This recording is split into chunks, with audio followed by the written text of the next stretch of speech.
I am Chief Warrant Officer 2 Duncan J. Searcy. The intended audience of this video is Congress, and I claim whistleblower status in accordance with Title 10 U.S. Code 1034. I understand that making this video in my uniform is a very serious decision. For the past 4 years, I have tried to rectify my situation the correct way through my chain of command. I have submitted an Inspector General complaint. I have attempted resolution through my Congressman Burgess Owens. I have lost faith in my entire chain of command, including the Adjutant General Boyack, who has lied on an official memorandum sent to my congressman.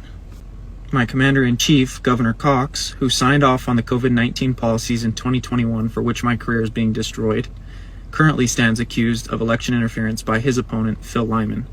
This video is not intended to be insubordinate, but I am demanding accountability from my leaders. I joined the military in 2017 and became an Apache pilot for the Utah Army National Guard. I deployed with my unit to Afghanistan in 2020.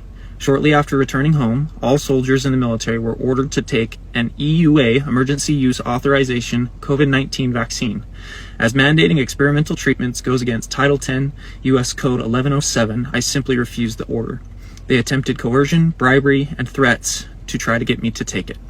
In April of 2021, I was grounded and no longer allowed to fly. I also refused to participate in the EUA COVID-19 testing, so then they shut off my pay and took away my benefits. I was required to miss my civilian employment and drill with my unit with no pay on multiple occasions as ordered by Colonel Noe Vasquez, which caused me even greater financial hardship. I defaulted on my military retirement loan because I no longer had the funds to pay what I owed.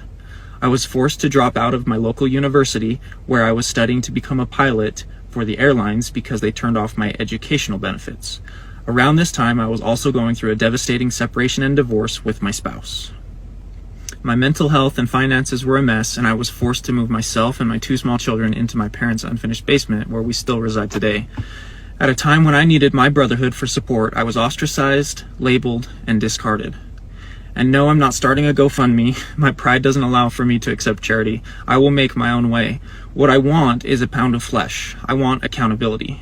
Thankfully, a psycho chick recently blew up my business here on TikTok, so hopefully we won't be basement dwellers soon. But to get back on track, the vaccine mandate for military members was correctly rescinded, and because they could no longer kick me out of the military for that, they shifted their focus to kick me out for mental health issues instead.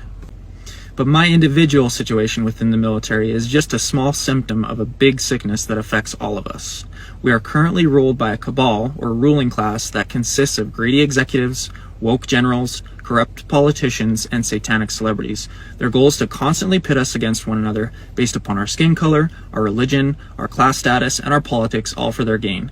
They create false flags to send your children to foreign countries to die for profit. They poison our food, water, and medicine for population control.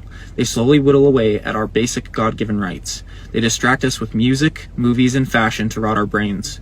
And they hate us. They see us as cattle. Dumb, disgusting, easily controlled, but useful.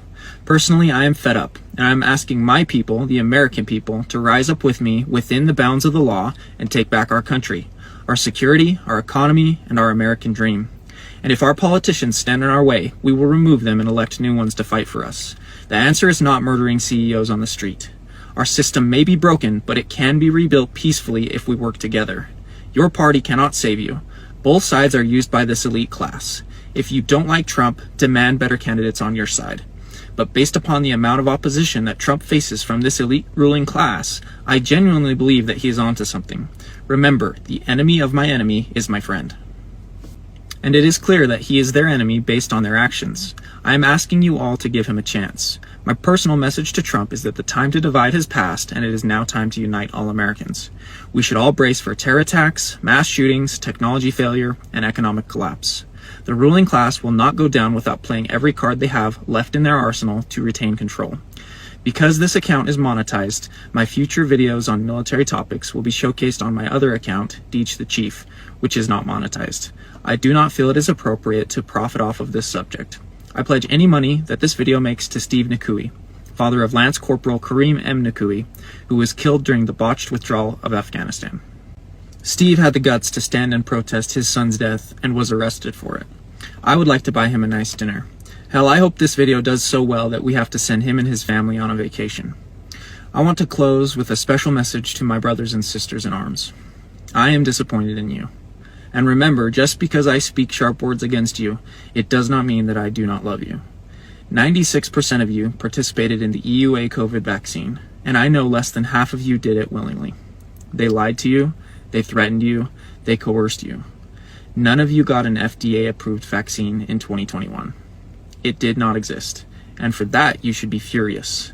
From a security standpoint, I want you to consider that vaccination rate. What if a scientist at Pfizer had conspired with one of our enemies to taint the vaccine to destroy the force?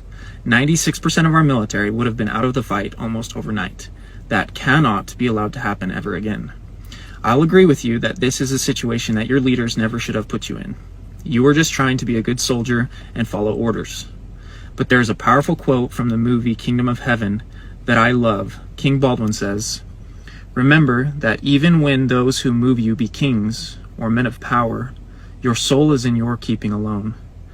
When you stand before God, you cannot say, 'But I was told by others to do thus,' or that virtue was not convenient at the time. This will not suffice. Remember that." Your oath is to the Constitution of the United States of America, the law of the land. You swore that oath to God, so you will answer to him for it. I am challenging all of you to renew your oath and post it to social media.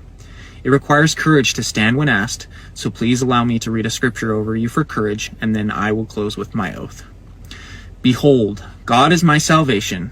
I will trust and not be afraid.